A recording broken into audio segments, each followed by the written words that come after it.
రాయదుర్గం పన్మక్త గ్రామంలోని survey number 83/1లోని 10.63 ఎకరాల heritage భూమిని టీజీఐఐసి వేలం వేయడానికి ఉపసంహరించుకోవాలని మాజీ మంత్రి హరీష్ రావు డిమాండ్ చేశారు.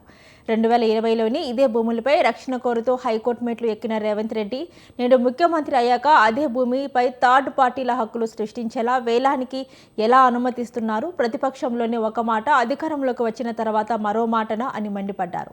ఈ మేరకు భూములను వేలం వేయడానికి సిద్ధం కావడం తీవ్రంగా ఖండిస్తూ ఇవాళ ముఖ్యమంత్రి రేవంత్ రెడ్డికి హరీష్ రావు బహిరంగంగా లేఖ రాశారు. ఆగస్టు 17, 21 తేదీల్లో జరగనున్న టీజీఐఐసి వేలాలను వెంటనే నిలిపివేయాలని బీఆర్ఎస్ ప్రక్షాళన డిమాండ్ చేశారు.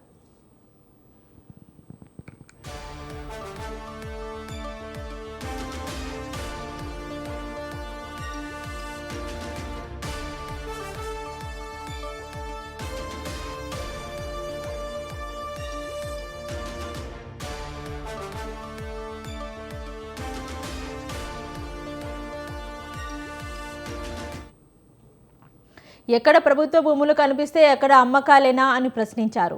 నాడు ప్రభుత్వ భూములు పెద్దలు ఇచ్చిన జాతి సంపద అని ఉపన్యాసాలు ఇచ్చి నేడు ఎక్కడ భూములు కనిపిస్తే అక్కడ వేలం వేస్తూ ప్రజల ఆస్తులను అమ్మకానికి పెడుతున్నారు అంటూ ఆగ్రహం వ్యక్తం చేశారు. కంచె గచ్చిబౌలి, లంగచెర్ల మౌలానా ఆజాద్ నేషన్ ఉర్దూ యూనివర్సిటీ, నేడు రాయదుర్గం ఇలా ఎక్కడికి అక్కడ భూములు అమ్మే కుట్రలు చేస్తుండడం సిగ్గుచేటని అన్నారు.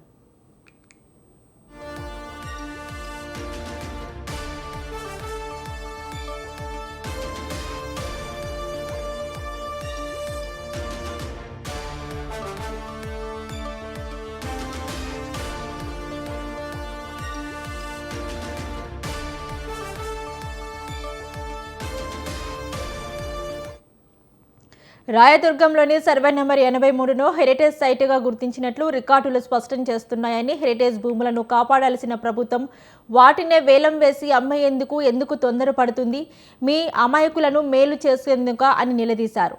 ఇదే సర్వే నెంబర్లోని గతంలోని 6.2 ఎకరాలు సుమారు ఎకరాంకు 237 కోట్ల చొప్పున వేలం వేస్తే ఎస్బీఐ కోర్టుకు ఎక్కింది. కోర్టు అక్షింతలు వేసింది. ప్రస్తుతం ఈ అంశాలు హైకోర్టు పరిధిలోని ఉందని గుర్తు చేశారు. అయినా అదే సర్వే నెంబర్లోని మరో 10.63 ఎకరాలను వేలం వేయడం వెనుక ఆంతర్యం ఏమిటి?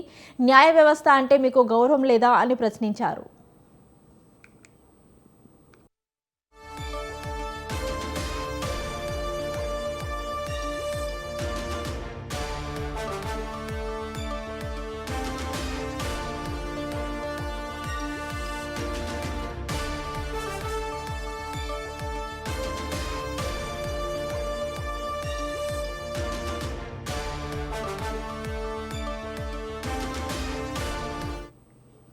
సర్వే నెంబర్ 83కు సంబంధించిన హెరిటేజ్, రెవెన్యూ, సర్వే, వాక్ రికార్డులన్నింటినీ బయటకు తీసి సమగ్రంగా విచారణ జరిపి వాస్తవాలు నిగ్గు తేల్చాలని, హక్కులు వివాదాలు తేలకముందే ఈ భూములను కొనుగోలు చేస్తే భవిష్యత్తులో న్యాయపరమైన సమస్యలు తప్పవని హెచ్చరిస్తున్నారు. భవిష్యత్తు తరాలకు అందాల్సిన విలువైన హెరిటేజ్ భూములను అమ్మాలని చూడడం దారుణమని, రియల్ ఎస్టేట్ వ్యాపారిలా కాకుండా రాష్ట్ర ముఖ్యమంత్రిగా వ్యవహరించాలని అన్నారు.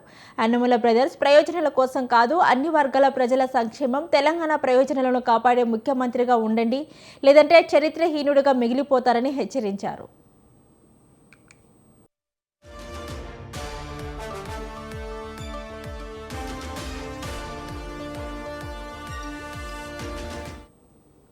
నాడు పీసీసీ అధ్యక్షుడిగా ప్రభుత్వ భూములను తెలంగాణ జాతి సంపదగా అభివర్ణించిన రేవంత్ రెడ్డి అధికారంలోకి వచ్చిన తర్వాత మాట మార్చారు. ఇంచు ప్రభుత్వం భూమిని కూడా అమ్మబోమని హామీ ఏమైందని ప్రశ్నించారు. అసెంబ్లీ సాక్షిగా ప్రభుత్వ భూములను అమ్మబోమని చెప్పిన రెవెన్యూ మంత్రి పొంగులేటి శ్రీనివాసరెడ్డి మాటలకు విలువలేదా? భూముల వేలంపై రేవంత్ రెడ్డి వైఖరి చూస్తుంటే ఓసరవెల్లి సైతం సిగ్గుపడే పరిస్థితి వచ్చిందని అన్నారు. సుప్రీంకోర్టు కూడా ఆస్తిని పరిరక్షించడం, కొత్తగా థర్డ్ పార్టీ ఇంట్రెస్ట్ సృష్టించడం చూడాల్సిన అవసరం స్పష్టత చేసిందని అన్నారు.